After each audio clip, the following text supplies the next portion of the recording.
Precision of equinox की वजह से जो अर्थ की एक्सिस है वो पॉइंट करती है डिफरेंट डायरेक्शन में।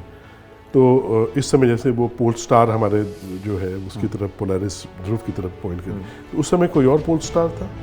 हाँ, बहुत ही अच्छा प्रश्न है।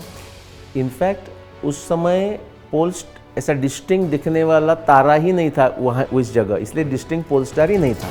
और आपने प्रश्न इसलिए मैं अच्छा प्रश्न पूछा क्योंकि पूरे महाभारत में, महाभारत तो छोटा है नहीं, सबसे दुनिया का बड़ा ग्रंथ है वो, 1,00,000 श्लोकों की संहिता है।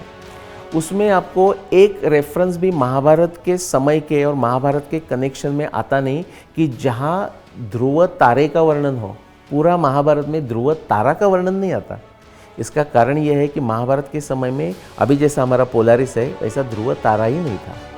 लेकिन ध्रुव तारा नहीं है तो भी ध्रुव तारे की ध्रुव की पोजीशन है ना, उधर एक वॉइड जैसे जगह, ब्लैंक स्पॉट की जगह पूरे तारे घूम रहे ऐसा हमें दिखेगा। तो ये भी अपने में एक प्रूफ है कि महाभारत कब हुई। बहुत बढ़िया। एक जिज्ञासा मेरे मन में ये हुई कि महर्षि वेद व्यास ने उल्लेख किया कि अरुंधति वशिष्ठ के आगे चल रही है। एक डेफिनेटली और भी एस्ट्रोनॉमिकल ऑब्जर्वेशन है, लेकिन ये भी एक एस्ट्रोनॉमिकल ऑब्जर्वेशन है, एक एस्ट्रोनॉमिकल टाइम स्टैम्प है और एक इंडिकेशन है। क्या आगे, पीछे तो हुआ नहीं, लेकिन आगे क्या कोई जब ऐसा फिर पुनः होगा, ये अरुंधति आगे चलेगी, तो क्या ये इस बात का इंडिकेशन होगा कि उस समय भी कुछ इसी प्रकार का कोई एक बहुत बड़ा महाभारत की तरह युद्ध होगा? बहुत ही अच्छा प्रश्न है। अभी रिसेंटली मुझे ऐसा ही प्रश्न पूछा गया था। वो इस कॉन्टेक्स्ट में था कि लोगों के समझ में आ जाए, इसलिए मैं क्या कहता हूँ, समझ जैसा निमोनिक्स हम कहते हैं ना, इजी ध्यान में रहने के लिए। तो लोगों को 5561 BCE, 12,209 BCE, उसमें मिस्टेक हो जाता है, ध्यान में रखना मुश्किल है। लेकिन इसलिए मैं कहता हूँ कि ऐसा सिंपल आप ध्यान में रख सकते हैं कि महाभारत हुई 7,000 साल पहले, रामायण हुई 14,000 साल के पहले, और जो ऋग्वेद है हमारा वो डेफिनेटली 21,000 साल के पहले का ग्रंथ है। ये मैं ऐसा जैसा कहता हूँ। तो ये जब मैंने बोला था तो किसी ने मुझे पूछा, आई थिंक वो रणवीर शो पे था, TRS के द रणवीर शो में, उन्होंने पूछा कि अच्छा आप जो प्रश्न पूछ रहे हैं ना, थोड़ा सा मॉडिफाई करके उन्होंने पूछा कि देखो रामायण और महाभारत में 7,000 साल का डिफरेंस है और महाभारत और अभी हम उसमें 7,000 साल का डिफरेंस है, तो क्या अभी कुछ बड़ा होने वाला है?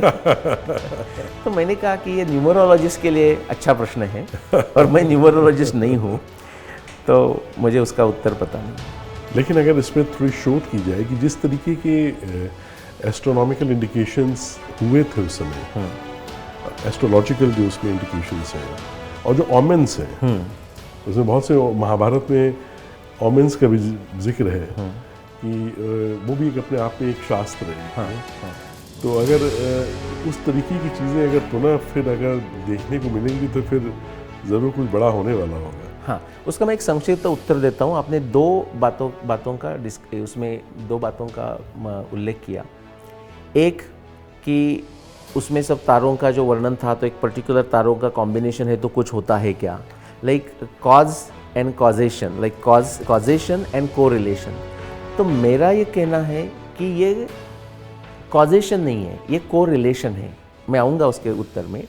तो कॉजेशन यानी कि ऐसी परिस्थिति फिर ग्रह नक्षत्रों की हो गई तो फिर ऐसा कुछ होगा क्या, ये हो गया कॉजेशन। मेरा कहना है कि कॉजेशन नहीं है, ये कोरिलेशन है। ओके। और जो आपने निमित्त यानी कि ओमेन की बात की, तो मैं ये कहूँगा कि एक्चुअली महाभारत में जब निमित्त ये शब्द का उपयोग किया गया है, और आज जो महाभारत के संशोधक है और पहले होके गए, समझ लो लास्ट 300-400 ईयर्स में बहुत सारे संशोधक होके गए, ये मैं कहता हूँ एक दो एक्सेप्शन छोड़ के डिसाइसिवली ये लोगों ने निमित्त का रॉन्ग ट्रांसलेशन किया। वो हमारे मन में बस बैठ गया है, हम बोलते हैं उसको ओमेन है। फर्स्ट थिंग, बहुत लोग तो बैड ओमेन करके ट्रांसलेशन करते हैं, वो तो और रॉन्ग है, बट ये ओमेन नहीं है। उसका उत्तर ज्ञानेश्वर महाराज अपना भगवद गीता में, जो महाभारत का ही पार्ट है, उसमें बहुत अच्छा देते हैं। मैं आपको एक संक्षिप्त में बताऊं कि नित्य चीज़ें तो होती रहती है।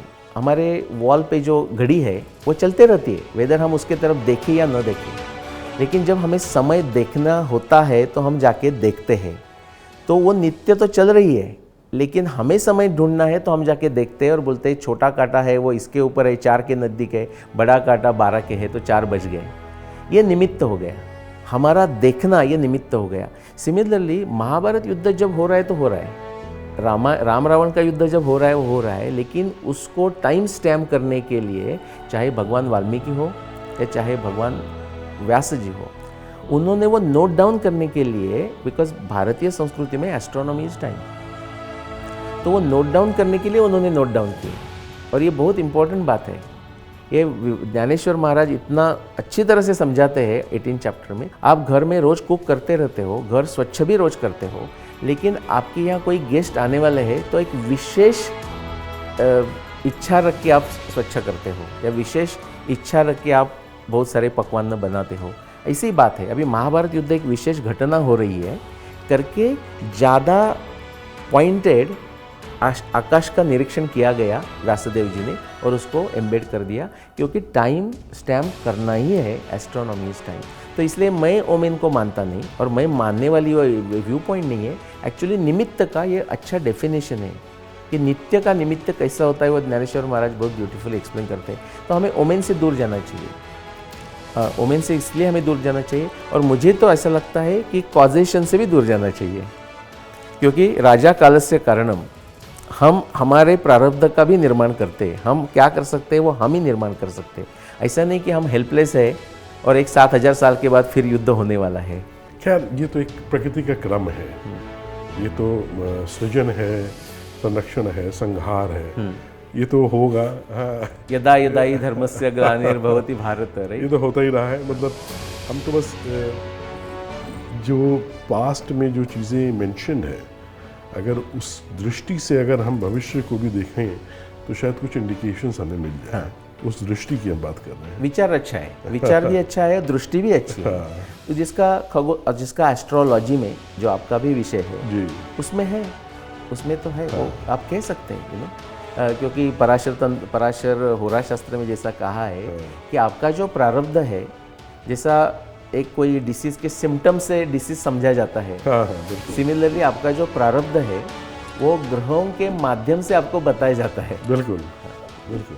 और बहुत ये भी एक उत्कृष्ट विज्ञान है, बड़ा उन्नत विज्ञान है एस्ट्रोलॉजी भी, ज्योतिष शास्त्र भी हमारा, इसमें भी इस दिशा में भी बहुत काम करने की आवश्यकता है, बहुत ही आवश्यकता है। मैं एस्ट्रोलॉजी में मैं ये क्यों, आप तो उपासक है, जैसी मेरी पत्नी अश्विनी वो उपासक है, मैं कंज्यूमर हूँ।